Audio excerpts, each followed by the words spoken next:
أعوذ بالله من الشيطان الرجيم بسم الله الرحمن الرحيم الحمد لله رب العالمين وصلى الله على سيدنا محمد وآله الطيبين الطاهرين اللهم صل على محمد وآل محمد. We will examine in our discussion tonight chapter 1, which is on page 20 of our book. For those who took Arabic grammar last year, pretty much this chapter will summarize many ideas and concepts that we learned in Arabic grammar. It is part of tasrif because we are examining the word forms and the pronouns that are attached to them. So it is beneficial to refresh our memory from Arabic grammar, but we discussed these ideas, or most of them, last year in Arabic grammar. Basically, in section 1, on page 21, the author first starts by showing us how to make a verb from a noun, from a masdar, from a gerund. How do we make a verb? We examined last week how the past tense verb looks exactly like the gerund, the masdar, the noun. Same letters. The only difference is the harakat, the voweling. That's the only difference. The only difference. So for instance, when we look at the gerund ضرب, which means hitting, if you want to make that a verb, you keep the same letters, you just change the vowels. It becomes ضرب. Now what is the qaida, the rule over here? The author tells us what the rule is. He says to make a verb from a gerund, so keep the same letters, that's a given. Make the first letter maftuh, having a fatha on it, and make the last letter also maftuh, has a fatha. The middle letter depends. This is something that you have to learn in the Arabic language according to usage. There isn't any particular rule for that. This is something that we have to learn. Let's give 3 examples over here. For instance, we have the word ilm, which means knowledge. This is a gerund. It's a noun, which means knowledge. If you want to change this gerund to a verb, so you keep the same letters, that's a given. The first letter, make it always maftuh. Every past tense verb will start with the first letter being maftuh, has a fatha. So you put a fatha. The last letter, which is the meme here, also put what on it? Fatha. That's a given. The middle letter is the tricky one, because it could be maftuh, which is normally the case. It could be maksur, or it could be madmum. It has the dhamma. In the case of ilm, based on your familiarity with the Arabic language, the lam over here, what punctuation do we put on it? It's a kasra. So alima. Is there any particular rule that will help you figure this out? Sadly, no. This is something that comes through familiarity with the Arabic language. There isn't any particular rule that I can share with you. Basically, the more you're familiar with Arabic words, you'll realize whether this is going to have a kasra, a fatha, or a dhamma. Let's give another example. Darb, which means hitting. That's a gerund. Let's make it a verb. So keep the same letters. What is going to happen to the first letter? Fatha, always. What happens to the last letter? Fatha, always. This middle one here, Fatha. based on your familiarity with the Arabic language, is it dariba, daruba, or daraba? It's daraba. So you put a fatha here. Now this is the most common form. for your fi'l mudari' to follow the pattern fa'ala, where the middle letter has a fatha. That's the most common in the Arabic language. But we also have a kasra like alima, and we also have the dhamma. Let me give you an example of the dhamma.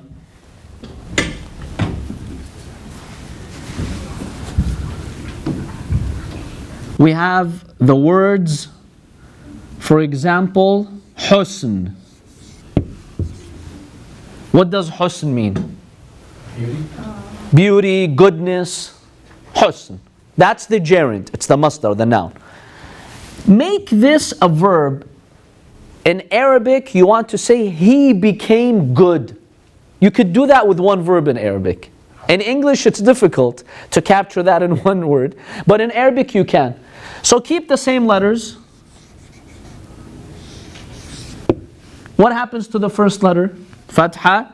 Last letter, fatha. The middle letter is what? We have a dhamma over here.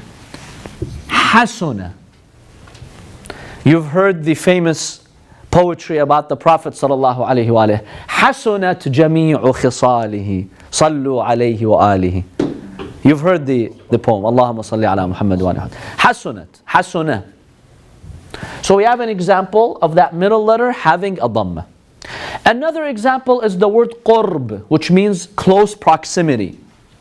If you make that a verb, it becomes qaruba, or bu'd, which means something that is far. If you want to make that a verb, he became far, it became far, you would say ba'uda, qaruba, or da'af, da'ufa, da'ufa al-talibu wal-matlub, as the Quran states. Therefore, the general rule over here, whenever you're making a verb from a noun, from a gerund, keep the same letters. The first letter and the last letter will always have a fatha. You only have to be familiar with the middle letter. That makes it a lot easier to know. At least you're getting most things right. The middle letter is something you have to know and practice. Exactly. So this is for fi'l madi or for fi'l? We're talking about now fi'l madi. This is all past tense verb which comes in the pattern fa'ala. Fa'ula, fa'ila, fa'ala. We're talking about al-fi'l al-madi. So this is what the author is discussing on this page. Then the author is going to discuss the forms of fi'l al-madi that we have. Basically, if you go to page 25, he has that table. In Arabic grammar, we briefly discussed this table. There are 14 forms for fi'l al-madi. Every fi'l al-madi will come in one of these 14 forms. You should be familiar with most of these forms by now. Basically, it's the type of pronouns that you will attach to it. Are you referring to a male or female, third person, second person, first person, plural, dual, singular? Basically, these are the forms that we have. We should be familiar with most of these forms by now. To refresh our memory, fi'l al-mudari' takes on these pronouns. If you look at page 28, look at the first line in that table, al-ghaib. What does al-ghaib in Arabic mean? The hidden. Technically it means hidden, absent. In grammar or tasrif, what does it mean? Third person. Why is the third person called ghaib in Arabic? Exactly, because you're referring to a third person. They're not present in the conversation, right? So exactly. So al-ghaib means third person. So if you'd like, just write third person next to that to make the table easier to deal with. So when it comes to the third person, which is al-ghaib, we have three categories. Al-mufrad, al-muthanna, al-jam. We have the singular, we have the dual, we have the plural. The form of the singular is fa'ala, daraba, alima. He hit, he came to know, he drank, he ate, akala, shariba. you're referring to what? Singular. And also, it's masculine. So fa'ala, right next to it, singular, masculine. Then we have the dual form, because in Arabic, unlike English, we have a dual form. In English you have singular, then plural. In Arabic we have the dual. It follows the pattern fa'ala. Same letters, all you add at the end is what for the fi'l al-madi? Alif. Alima, alima. They too came to know. Shariba, akala, daraba. You're talking about third person, dual, masculine. Keep that in mind. Third person, fa'ala, falls under this category.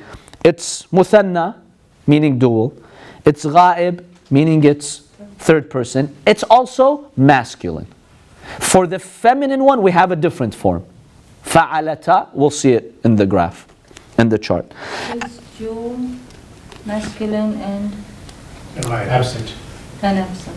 And absent. These three. So fa'ala falls under these three. Masculine, number one. Number two, it's dual. Number three, it's ghaib, which means it's third person. Then you have fa'alu. Fa'alu is the same, but it's plural. Plural. Third person, masculine. You're referring to men, a masculine group. Or a group that is mixed between males and females. But this is also high.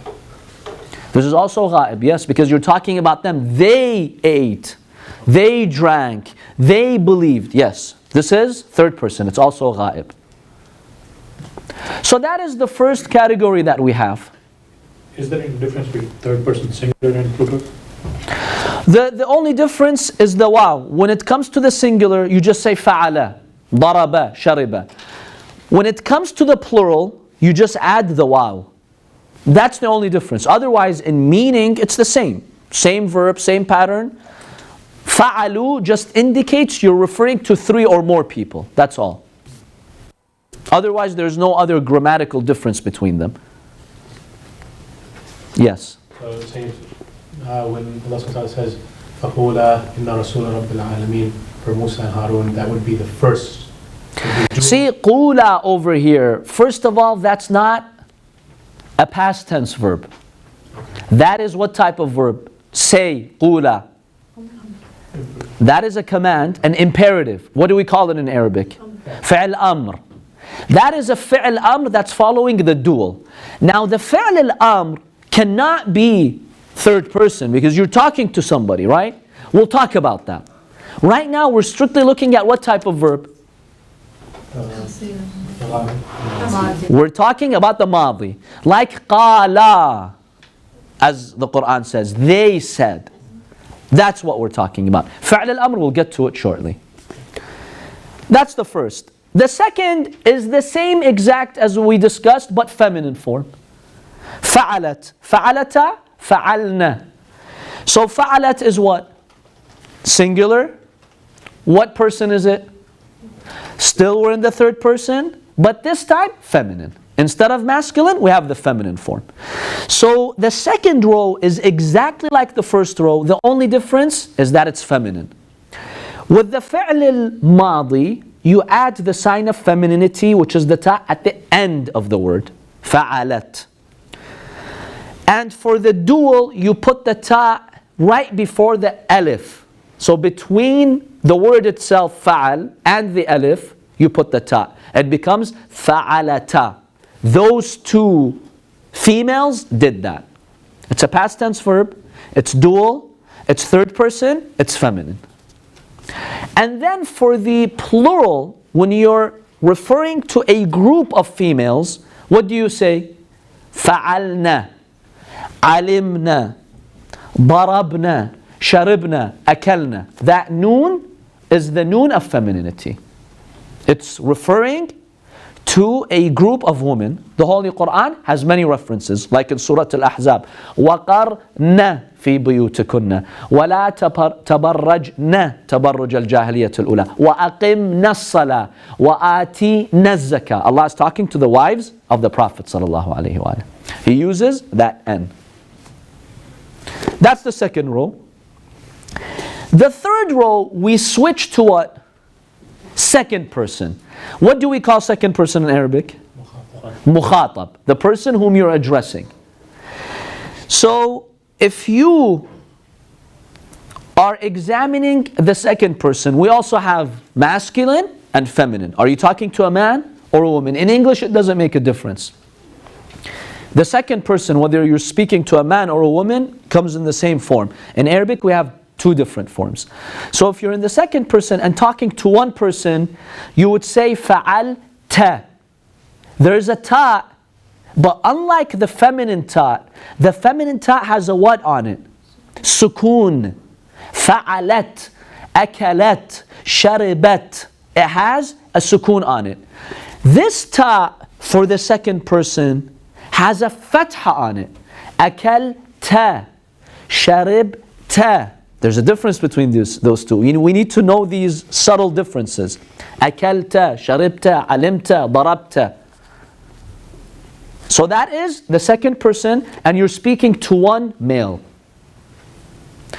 So fa'alta is what? Second person, number one. Singular, number two. Masculine, number three. That whole row is masculine. Now if you're talking to two men, what do you say? Fa'al. Fa'altuma. Yes, fa'altuma. You two did that. And then if they are a group of men, the plural, fa'altum. Akaltum, sharibtum, darabtum, fa'altum. Now we just switch to what? In the fourth row. We switch to feminine. Second person, same idea here, but we make it feminine. So if you're talking to a female, what do you say? Instead of the fatha, at the ta, you put a kasra. It becomes fa'alti. Akalti, sharibti, fa'alti. And then if you're talking to two women, it's the same dual for the men. Fa'altuma. No, if it's dual, two. So you find that for the dual, second person, masculine and feminine is the same. There's no difference between them. Then if you're referring to the plural, the jam', a group of women, you're addressing them in the second person. What do you say? فَعَلْتُنَّ. See that noon has a shadda. The first noon, which we found in the second row, and the third person, there is no shadda on it. فَعَلْنَا.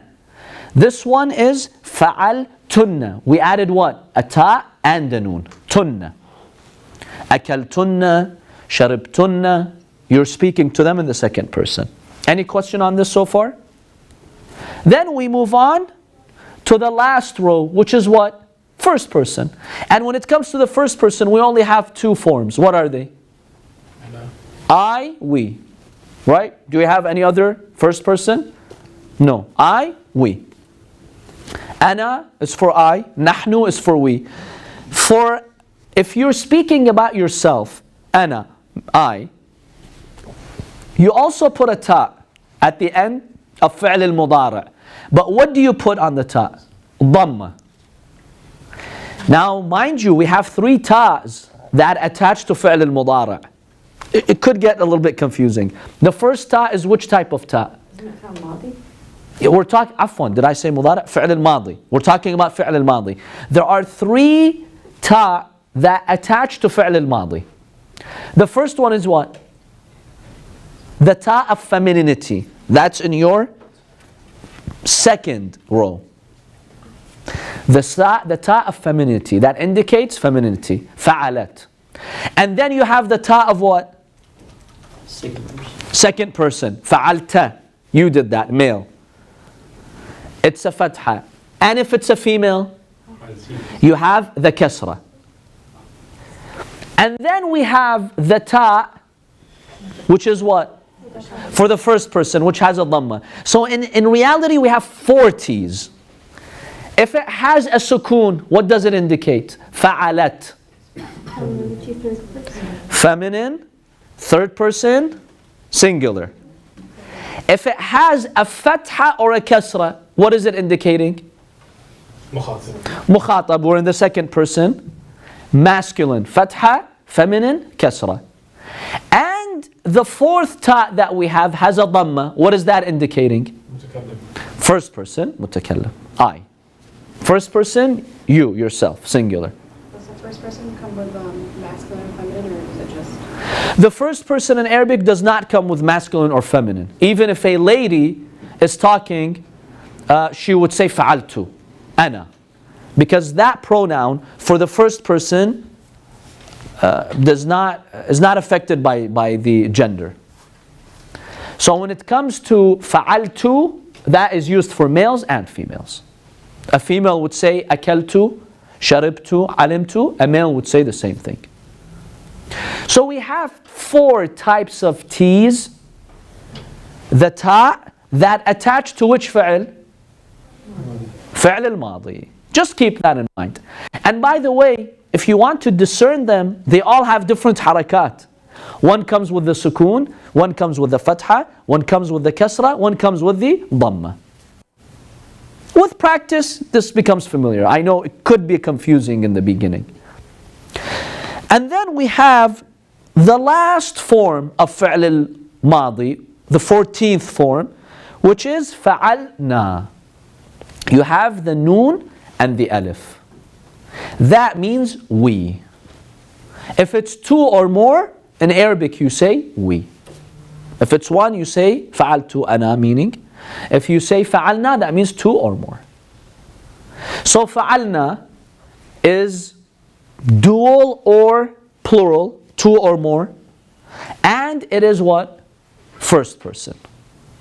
These are the 14 types of fi'l al-madi that we have. We don't have a 15th, 16th. All af'al al-madi that you find in the Arabic language will fall into one of these 14. Now using this chart makes it a lot easier.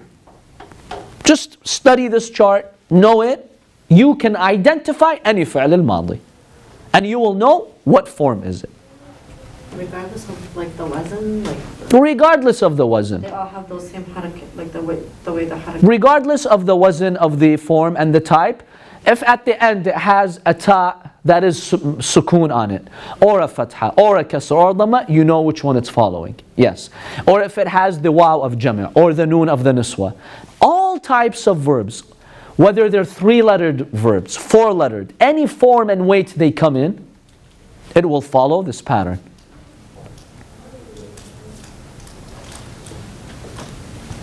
Any questions about this?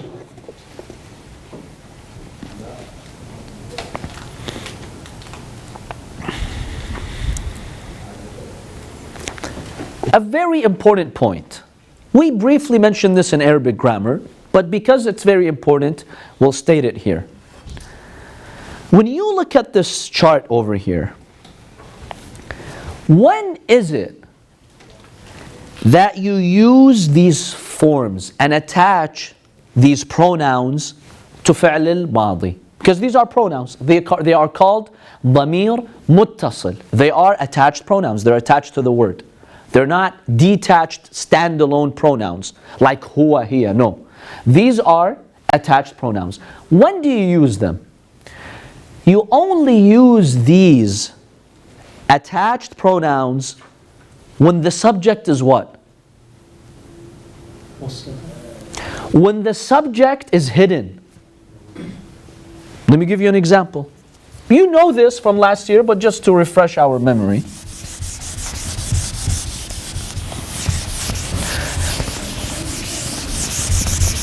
Let's examine this sentence. Give me a sentence in which you're referring to a plural group. Man, woman, anything. Give me a sentence. A verb and a subject. We went to the park. Or a group of... Okay. Let's say the female students, at-talibatu, went to the park. Let's say that. So this is, let's make a sentence like that. So in Arabic we start with the verb normally. What is the verb that we're using? ذهب. Okay. That is the verb. And then what is our subject? الطالبات. Look at الطالبات. Where does it fall in this chart? First of all, is it first person, second person, or third person that we're talking about here? From your verb. They went to the park. It's the third person. Okay. Number two, is it male, masculine, or feminine? What we're talking about? It's feminine. Number three, is it singular, dual, or plural? Plural. So this verb that we're talking about here is describing which kind of situation? Third person, feminine, plural. Based on that, which verb should I use? What should I attach to this verb? The noon, right? ذهبنا. But do I do that? The correct Arabic statement here is ذهب الطالبات. Because when the verb starts, ذهب الطالبات. Of course, because طالبات is what? Feminine. What do I just need to add to this? The ta of femininity. I would say ذهبت الطالبات. How come I did not say ذهبنا? because you treat the verb as a singular. See, because the subject, the fa'il, is stated. When you have the fa'il stated, you don't put a pronoun. This ta is not a pronoun, by the way. It's just a sign of what? Femininity. That's why if I would have said الطلاب, I would have said ذهب الطلاب. Another example. Give me the dual. ذهب الطالبان. طالبان, not Afghanistan, Taliban. Talib means one student. Taliban means what? Two students. If I want to say the two students went, I say ذهب الطالبان. Now based on this chart, should I add anything here? For the dual, third person, masculine. What is the third person dual masculine? ذهبا, right? Look at your chart. Isn't it ذهبا? See, in your chart here, it's فعل. On that first row, it's فعل.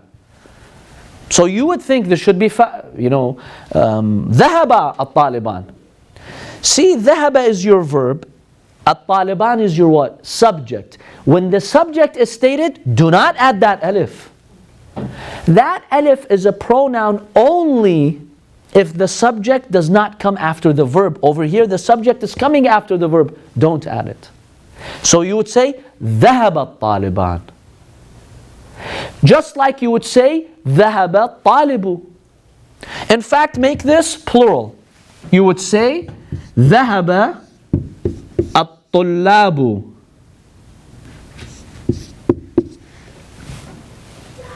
Whether it's singular, plural, dual, you keep the same verb. ذهب الطالب. ذهب الطلاب. ذهب الطالبان. Why? Your subject is stated right after the verb. Whenever you have the subject stated right after the verb, no need for a pronoun. ذهبوا الطلاب. Why? No need for it. It's like saying they, the students. Exactly. It's like saying they, the students, went. Well, that's a given. When you say the students, it's a given that it's a they. You don't need to put that pronoun. Therefore, these pronouns that we see for fi'l al-madi is only used if the subject is omitted, or you're using a jumla ismiya in which the subject first comes, then the verb comes, which needs a subject, so you put a pronoun. That's where you use this. Let me give you an example.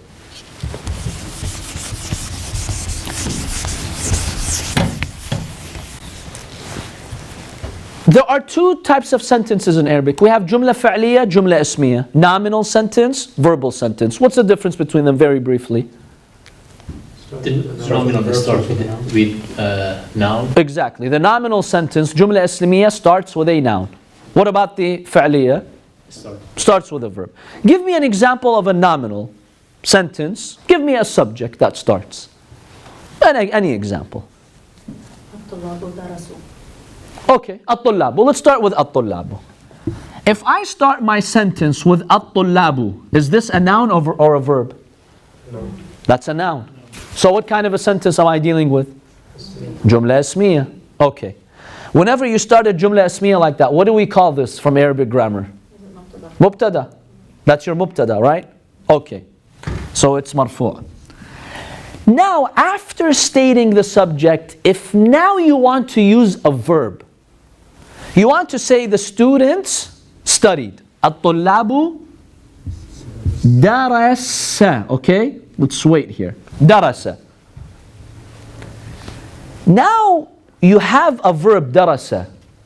Golden rule. Every verb in the Arabic language needs what? A subject. Can tullabu be the subject of the verb grammatically? No. Why? Because tullabu is mubtada. Can't be fa'il. Subject means fa'il. And always in the Arabic language, the fa'il comes before the verb or after the verb? It must come after the verb. We don't have a fa'il that comes before the verb.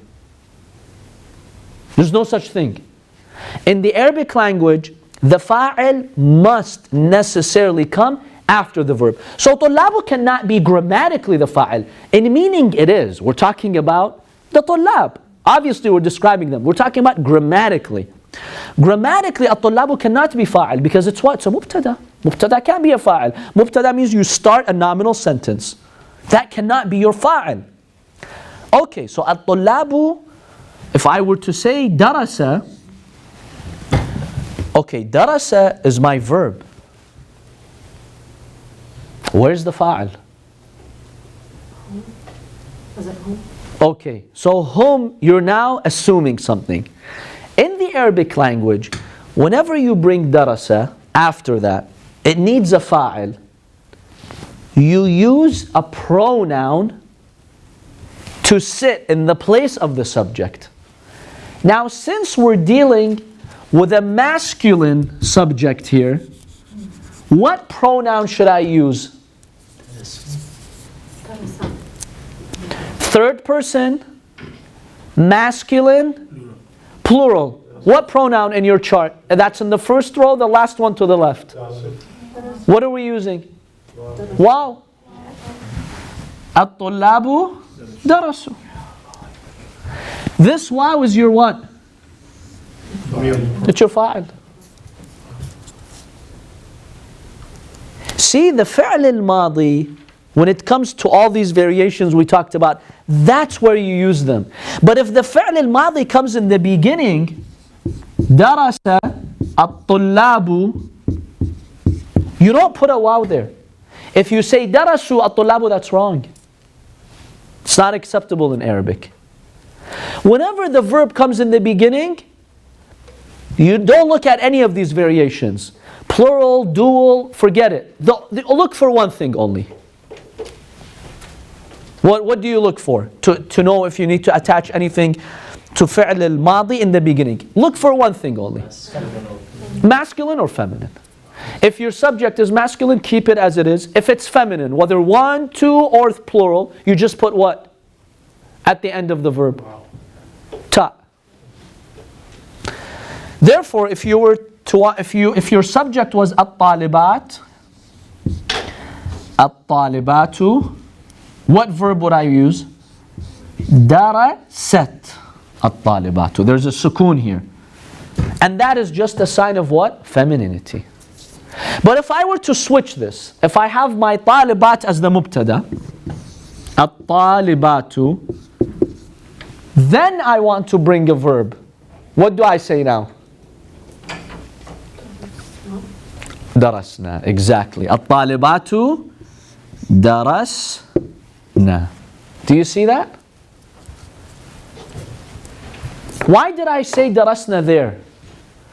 Because the verb darasa needs a fa'il. طالبات cannot be the fa'il because it's a mubtada, it's a nominal sentence. Because I need a fa'il, I have to put the pronoun noon, which is for a plural, feminine, third person. That noon is for this. Is this confusing? We did examine this in Arabic grammar, but this is very important because the chart over here that you're dealing with, we need to know when this is used. A lot of people look at this and then they're trying to make a sentence. Okay, darasat al-talibatu. Afwan, darasna talibatu. Because they're going by that, fa'alna, and they would say darasna talibatu, and then they get it wrong. Like, why? We just studied this. You say fa'alna. Fa'alna, you would say that only if you don't have a subject. But if you have a subject here, you don't use this. So whenever the subject is omitted, or you don't have it, then you would do that. Yes? Why I thought it was, I wanted to put home or something. If it was, last year we did hidden pronouns for past tense verbs. Well, I'll talk about the hidden pronoun, one But second. that's not the plurals? It can only No, it's only the singular. I'll talk about that. That's the last thing. I didn't want to confuse you, so that's why I didn't say in the beginning. So the general rule is that these pronouns that we're talking about, you only use them if there is no subject after the verb. That's like you're ending with the verb. But if there's a subject after the verb, like this and this, no.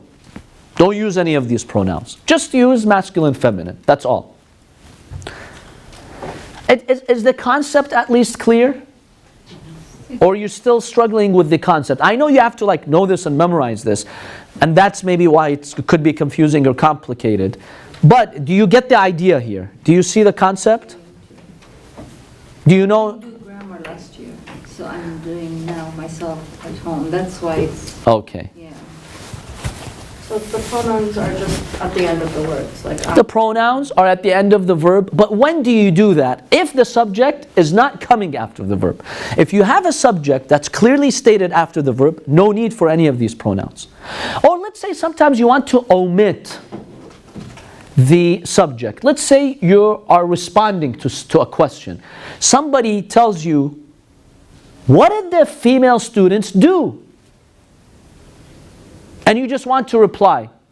You don't want to say, darasat al-talibat. You just want to give an answer. What would you say? You want to say, they studied. Darasna. Why did you use the noon? Because there's no subject. You've deleted and omitted the subject. Because the subject is not there, you put the noon. Had you stated the subject, you could not say darasna. You would have said darasat al-talibatu if you were to state the subject. But because you deleted the subject and you just say they studied, you said darasna. Do you see that? Okay. Now, the only exception to this is the singular third person. Where is the singular first person? Out of all these 14, we only have 2 singular first persons. What are they? Fa'ala and fa'alat. He did and she did. When it comes to he did and she did, we're not attaching any pronouns. Do you see in the table? Fa'ala, what's the pronoun being attached to it? Nothing. So we have to what? We have to pretend, okay, we have to assume there's a hidden pronoun. What is the hidden pronoun that goes with fa'ala? He. In Arabic it's what? Huwa. Fa'ala, huwa. It's assumed. And what's the pronoun that goes with fa'alat? Hiya, she. That's the only exception. So in fa'ala and fa'alat we have ضمير mustatir. ضمير mustatir. Let's write this. ضمير مستتر is hidden pronoun.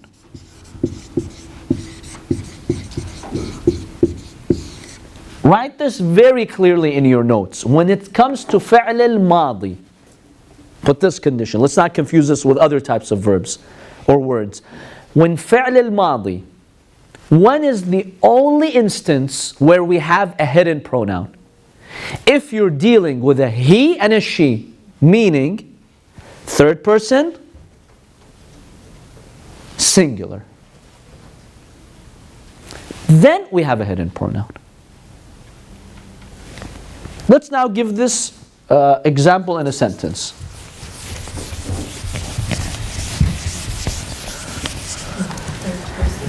Let's say the student studied. If you start with a verb, درس الطالب. Do we have anything hidden here? The student studied. Do we have anything hidden here? Why not? Exactly, الطالب was your subject. Why do you have to have anything hidden? The subject is clearly stated. Nope, so we don't have an issue here. If we switch it, then comes the discussion. If you start your sentence, a nominal sentence, خبر, عفوا مبتدا. If you say الطالب, the student came, and then, or studied. الطالب درس, the student studied. Look at the verb درس. We said in Arabic, every verb must have what after it? Subject. Where's the subject? We didn't add any alif, any waw, any noon, nothing. It's just darasa. There's no pronoun attached to this. At-talibu darasa, the student studied. So where is the subject of this verb darasa? Where is the subject? Huwa, exactly. But where is it? It's hidden. You see? So we have to assume there is a huwa over here that's hidden. And if our subject was a female, darasa at-talibatu, darasat, let's write this, at-talibatu, the female student, darasat, remember that ta is just what? Sign of what? Femininity. At-talibatu darasat, where's the subject? Here. So when it comes to فعل الماضي, the only hidden pronouns, ضمير مستتر as we call it in Arabic, the only hidden pronouns that we have is for huwa and here. As for the other variations and forms, the pronoun is stated. So فعلا, that alif is your pronoun. فعلوا, that waw is your pronoun. فعلتا, that ta and alif is your pronoun. فعلنا, where is your pronoun? The noon. فعلتم, where is your pronoun? The meme. And so on and so forth. This is very, very important. Is this clear? Any questions about this in particular? So if I were to ask you, when it comes to فعل الماضي, the past tense verb, what are the hidden pronouns that we have? Right off the bat, you know we only have how many hidden pronouns? Two. What are they? Huwa hiya. Just remember huwa hiya, he, she, you'll automatically know it's singular because it's a he, she, it's not jami', right? And what person is it? First person, second person, or third person? Third person. What is it? Third person, right? Because when you say he and she, Then are present. right? It's not I or you, so it's not first person or second person, it's third person. That's all you need to know. So make this very, very clear in your notes because this is extremely important when you're dealing with past tense verbs. Because honestly, it is confusing for a lot of people. Because, you know, they wonder, wait a minute, if the verb comes in the beginning, there's a different law that governs it. If it comes after the subject, there's a different law. Just know why. That's why. Whenever the verb comes in the beginning and the subject is stated, the verb doesn't change. It only changes for one thing. What is it? Female. Masculine, feminine. If it's a feminine, all you add is what? Ta. And what type of ta? What's the punctuation on it? Sukoon. That's it. No other change can be made to fi'l al-madi if it comes in the beginning. No other changes can be made. Who cares who your subject is? Is it plural, dual? It doesn't matter.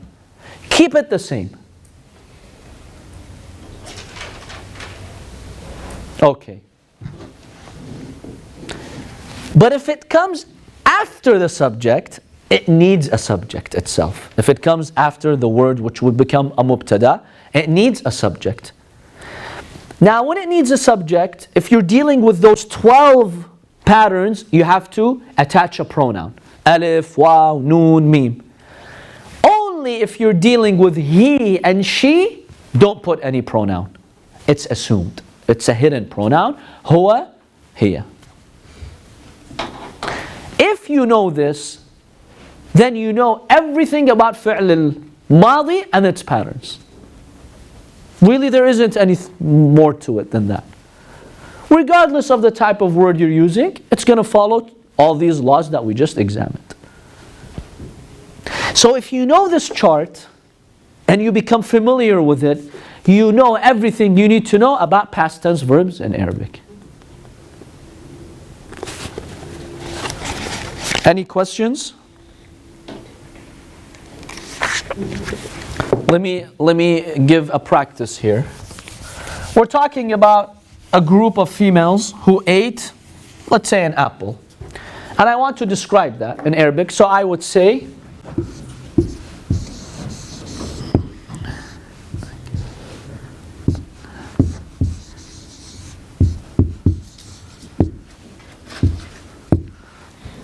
Tufaha means the apple, one apple. Akalna tufahata. They ate, those group of women ate the apple. Look at this sentence very carefully. Akalna tufahata. First of all, what is the meaning of this sentence? Let's look at the meaning. What does it mean? They, be specific. They who? Man, woman, huh? No, akalna, noon. So woman. Okay, so a group of women ate the apples. Look at this now sentence grammatically. Is it a correct sentence or an incorrect sentence? Incorrect? Why? Exactly, the subject is, well, where's the subject? The subject is the noun. Initially you thought the tufaha is the subject. But what is the tufaha? They ate the apple. That's the direct object. So where is the subject? The subject is this noon. That's why, do we need it or it's not necessary to have it? Oh yes, you need to have it. Because I omitted the subject, really. They ate the apple. But I'm not mentioning them explicitly. So this is a correct sentence. So we use akalna for we also, akalna. Akalna for we. It has to have an alif. This one is without the alif. Okay, here's the other sentence that you were thinking of. If I were to say this about those same women, akalna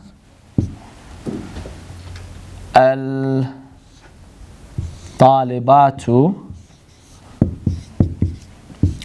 at-tufahata. Look at this sentence now. أكلنا الطالبات التفاحة. The female students ate the apple. What's different about this sentence now?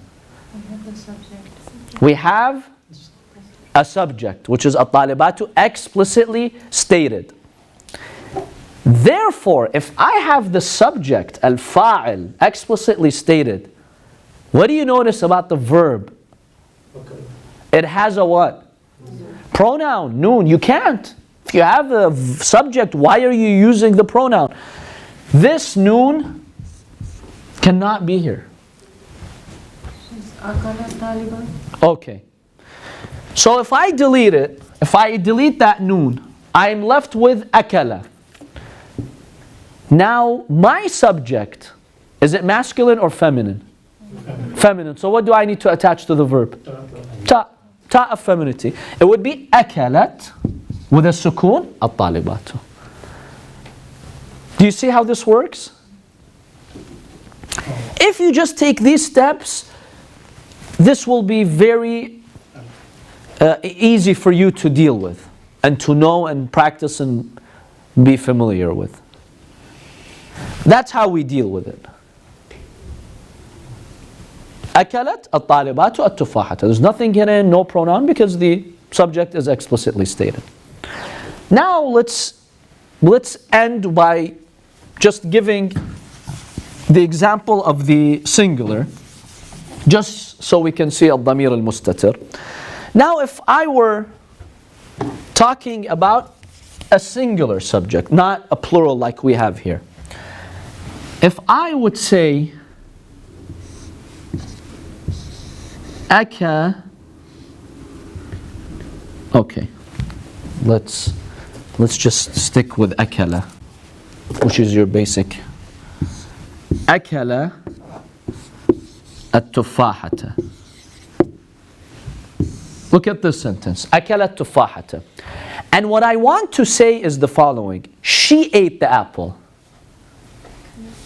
Is this sentence correct, or is there something wrong with it? What is it that's wrong about this sentence? I need a ta. Because my assumed subject is what? Feminine, right? So I have to indicate that femininity. Therefore, it has to be akalat at-tufahata. She ate the apple. Akalat at-tufaha. I have to show that sign of femininity. Okay, but now I have a question for you. Grammatically, where's the subject? Do you see a subject here? Akala is your verb. At-tufahata is your what? She ate the apple. What is your tufaha? It's a direct object. So where's the fa'al then? This ta is not a fa'al, remember. This is just a sign of femininity. So that can't be your fa'al. Where's your fa'al? So it's here. It's hidden. And what is it? Here. There's a hidden subject here, which is here. Whereas in this one, we didn't have a hidden subject. Why? We just added a noon. That was your subject. Whereas if you're dealing with singular, third person, you have to assume that.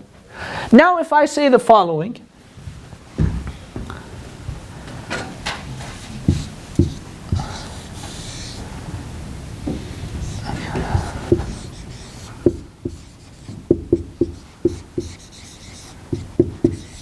Now if I want to mention the subject and say the female student ate the apple. Akala is my verb, at-talibatu is my fa'il, at-tufahata is my object. Look at this sentence. You have the verb and the subject and the direct object. No problem there. But there's one thing that's missing. The ta. Because you're dealing with a feminine subject, akalat at-talibatu. Okay, in this sentence, akalat at-talibatu, am I assuming any pronoun? Why not? Because my subject is stated over here. I don't need to assume anything hidden. When your subject is stated, no need for anything that's hidden. Any questions on this? So with that, we have fully studied the what? The past tense verb. Know this chart. You're good to go when it comes to past tense verbs. Requires some practice, but I think you will become familiar with it, inshallah. Next, we'll examine the other types of verbs. وصلى الله على سيدنا محمد وآله الطيبين الطاهرين. اللهم صل على